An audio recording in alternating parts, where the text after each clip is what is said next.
Bonjour, bonsoir, je ne sais à quel moment tu verras cette vidéo. Aujourd'hui, je vous retrouve pour vous proposer une vidéo assez différente de ce que j'ai pu faire auparavant. Étant donné que nous sommes en période d'Halloween, je crois qu'Halloween c'est dans 2-3 semaines, je me suis dit que ça pouvait être pas mal de vous raconter quelques histoires un peu paranormales, horreur, entendons-nous, légendes, mythes, tous ces trucs qui me font un peu flipper. Alors avant de commencer, je préfère tout de suite le dire, les histoires que je vais vous raconter, c'est des histoires que j'ai trouvées sur internet. Donc potentiellement, il y a peut-être des trucs qui ne sont pas totalement vrais, ou t'as des versions qui sont totalement différentes de l'histoire que je vais vous raconter, ou t'as des trucs qui ne se sont pas passés comme ça, mais d'une autre manière. Enfin, je ne sais pas si t'as compris ce que je voulais dire, mais dans tous les cas, s'il y a un truc qui ne va pas dans l'une des histoires que je raconte,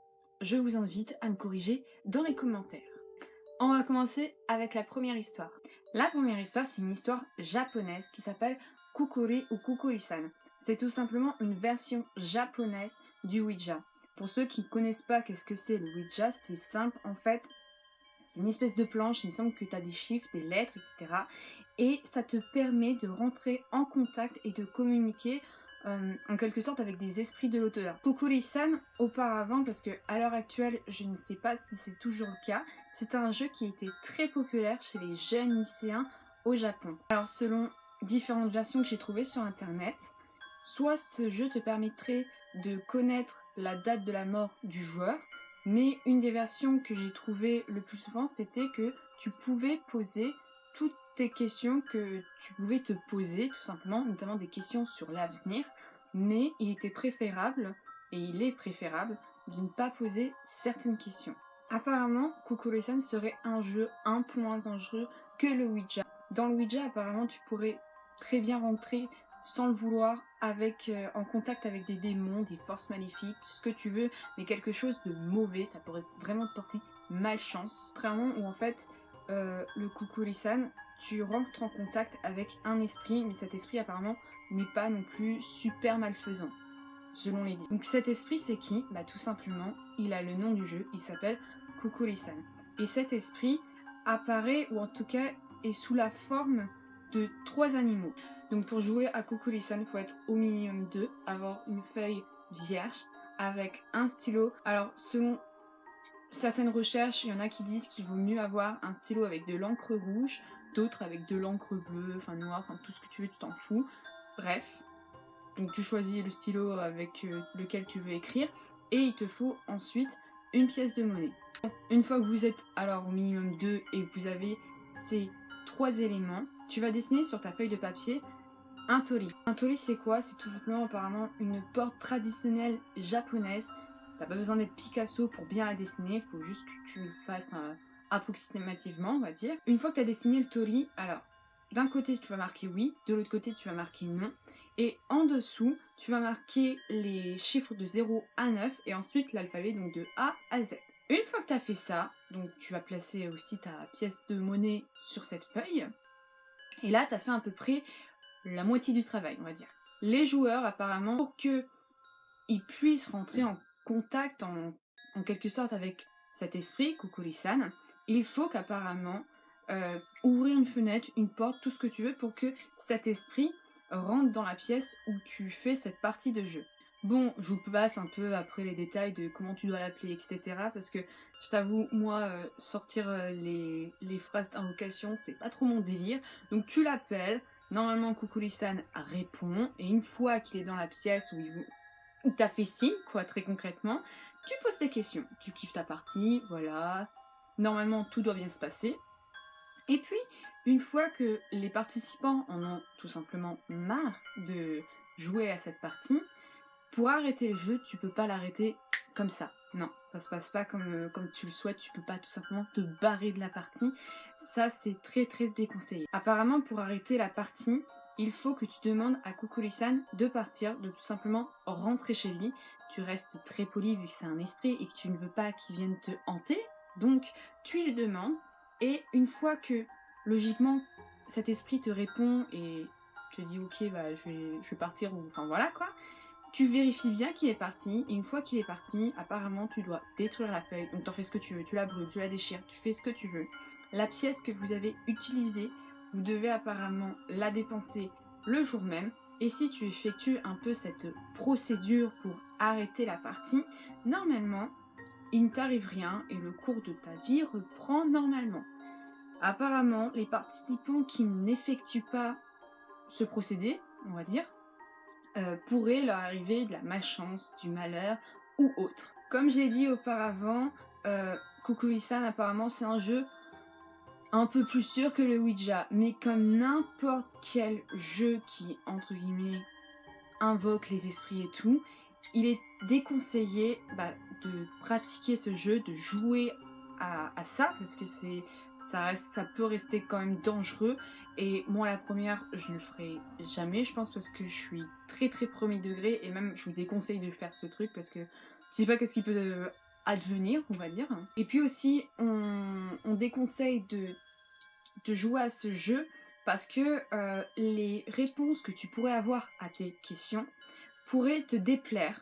Et on rappelle que lorsque tu joues à ce jeu, tu rentres en contact avec l'esprit Kukulkan, et cet esprit peut très bien te mentir en te donnant des réponses totalement fausses à tes questions. J'espère que déjà cette première histoire vous a mis un peu dans le bain pour la suite. On passe à la deuxième histoire. La deuxième histoire est aussi une histoire japonaise. Alors, je m'excuse à l'avance parce que de toute façon, mon accent japonais est très mauvais, je pense. Cette histoire se nomme Okiku Niju. Je ne sais pas du tout. Au pire des cas, je vous mettrai le nom. Ça sera beaucoup plus simple si vous voulez aller voir sur internet un peu plus des infos sur cette histoire. L'histoire nous emmène en 1918-1920 où une grande sœur, il y a une autre version où on dit apparemment que c'est un grand frère. Bref. En tout cas, quelqu'un voulait offrir à sa petite sœur chérie qui s'appelait Okiku, dont le nom de l'histoire, âgée entre 2-3 ans, une poupée. Okiku, quand elle reçut cette poupée, elle était folle, mais folle de sa poupée. Comme toi quand t'étais fan de ton doudou quand t'étais gamin. Okiku ne lâcha jamais cette poupée, elle s'amusa toujours avec, enfin elle jouait très clairement H24 avec, et elle ne se séparait jamais de cette poupée. Malheureusement, un jour cette petite tomba malade et eut une très forte fièvre qui lui a été fatale étant donné qu'elle perdit la vie. Lors des funérailles et pour l'inhumer dans de bonnes conditions, la famille avait décidé de mettre la poupée dans le cercueil avec la petite fille. Malheureusement, ils ont tout simplement oublié de mettre la poupée dans le cercueil, ce qui fait qu'ils se sont retrouvés avec la poupée. Et qu'est-ce qu'ils ont décidé de faire avec ? Eh bien, ils ont trouvé comme solution pour commémorer sa mémoire et prier Okiku de construire un hôtel et tout simplement de placer la poupée. Et ce qui va apparaître pour certains comme un miracle et pour d'autres très étrange, quelques temps plus tard, on a pu constater que les cheveux de la poupée commençaient à grandir. Pour la famille, c'était donc la preuve ultime que l'esprit de leur petite fille Okiku aurait pris refuge au sein de la poupée. Et en 1938, la famille décida de déménager et prit donc la décision de laisser la poupée à un temple de prêtres. Le temple se situe à Hokkaido, j'espère que je prononce bien encore une fois, et les moines ont pu constater à leur tour le phénomène de cette poupée. Quand ils ont voulu lui couper les cheveux, tout simplement les cheveux continuaient à pousser et ils s'en sont rendus compte à leur tour que potentiellement cette poupée renfermait l'esprit de la petite fille. Un des faits qui était aussi étrange, c'est lorsque les prêtres s'approchaient de la poupée pour lui couper les cheveux, paraît-il, ils pouvaient percevoir comme un léger petit sourire qui venait de la poupée, comme si que ce sourire venait de la petite fille et que tout simplement elle leur rigolait au nez. Et le second fait qui est encore plus étrange, c'est que on a fait des empreintes ADN sur les cheveux de cette poupée et elles ont révélé deux choses. La première chose, c'est que les empreintes ADN révélaient que c'était des cheveux humains. Et je vous laisse deviner à qui appartenaient ces cheveux. On révèle donc que les cheveux sont des cheveux humains, mais appartenaient apparemment à la petite fille Okiku. Ce qui fait que donc pour certaines personnes, ça confirme encore plus le fait que l'esprit de cette petite fille eh bien, renfermée dans le corps de cette poupée. À l'heure d'aujourd'hui, je ne sais pas si tu peux toujours voir cette poupée, parce que j'ai pas trouvé d'informations qui précise si cette poupée est toujours exposée au temple de Hokkaido. On passe déjà à la troisième histoire, qui est une légende mexicaine, étant donné que j'ai un pote mexicain qui m'a raconté quelques histoires, légendes, mythes, etc. Je me suis dit que ça pouvait être bien aussi que je vous les partage. Donc notre histoire se nomme El Novio de la Muerte, donc le petit ami de la mort, et cette histoire raconte que une jeune femme qui se nomma Veronica était en couple avec un homme qui s'appelait Fernando et qui filait le parfait amour, enfin une véritable idylle, à tel point qu'ils devaient se marier. Veronica s'occupait de tout ce qui était invitation et elle se rendait souvent à l'extérieur de la ville, tout simplement donc pour distribuer ses invitations. Le jour J, Veronica en fait était à l'extérieur de la ville et elle était assez éloignée de là où devait se dérouler le mariage. Pour pas perdre plus de temps, elle décida d'enfiler sa robe de mariée, de se préparer et de partir très rapidement en voiture pour rejoindre tout simplement son futur mari. Durant la route, du coup, elle était accompagnée de son chauffeur et de sa tante, sauf qu'elle avait une drôle de sensation.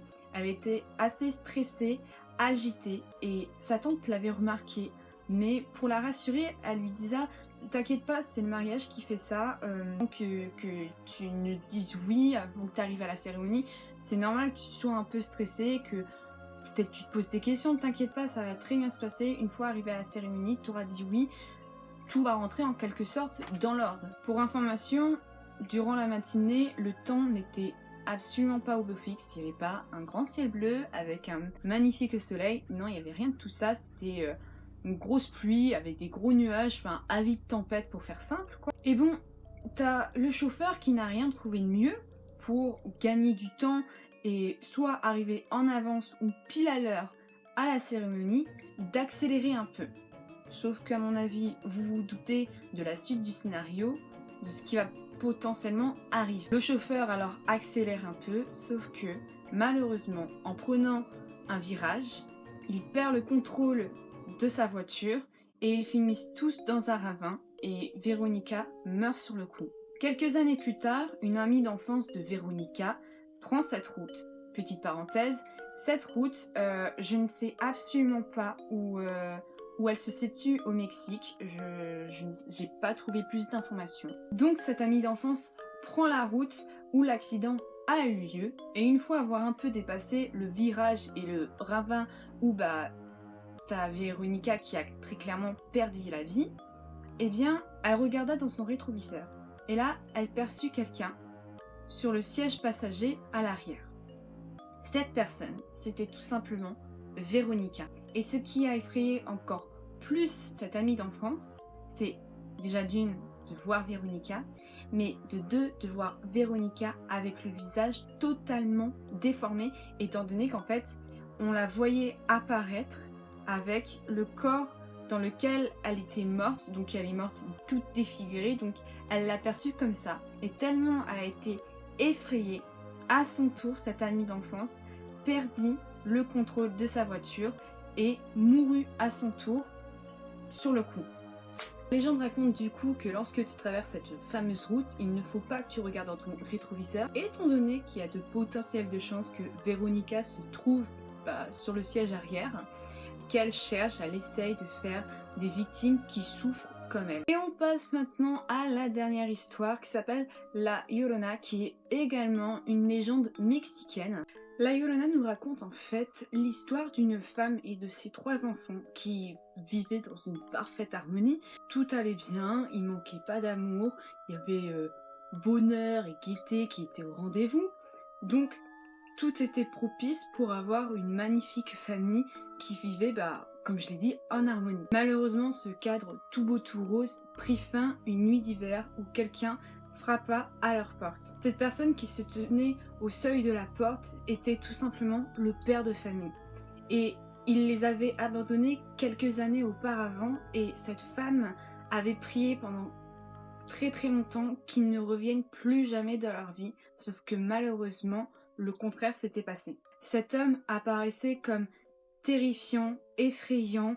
C'était quelqu'un d'alcoolique et en plus de ça, il était violent tant verbalement que physiquement envers sa femme et ses enfants. Le père de famille se mit à hurler, à leur demander « Mais pourquoi vous ne m'accueillez pas comme il se doit ?» Et les enfants étaient tellement effrayés qu'ils se cachèrent derrière leur mère pour être tout simplement protégés de cet homme tellement terrifiant. Et l'homme alors saisissa sa femme et la frappa mais d'une telle violence qu'elle perdit connaissance.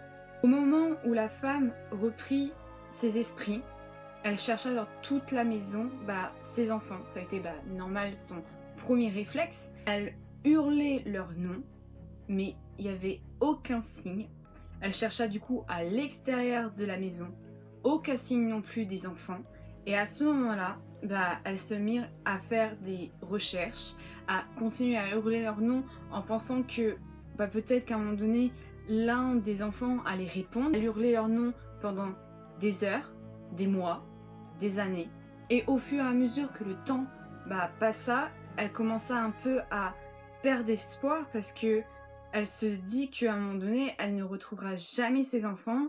Et elle était tellement fatiguée qu'elle est morte de chagrin, de tristesse. En ce qui concerne les 3 enfants et ce fameux père de famille, on n'a jamais eu de nouvelles ou de traces. Enfin, on ne sait pas qu'est-ce qu'il est advenu de ces 4 personnes. On n'a retrouvé aucun corps, rien du tout. Et la légende raconte que lorsque une mère entend du coup aux alentours de là où cette famille ou cette mère de famille vivait, entend les pleurs de cette défunte, eh bien elle court auprès de son enfant pour le protéger et le cacher parce que si la Yolona le trouve, elle le prendra pour toujours.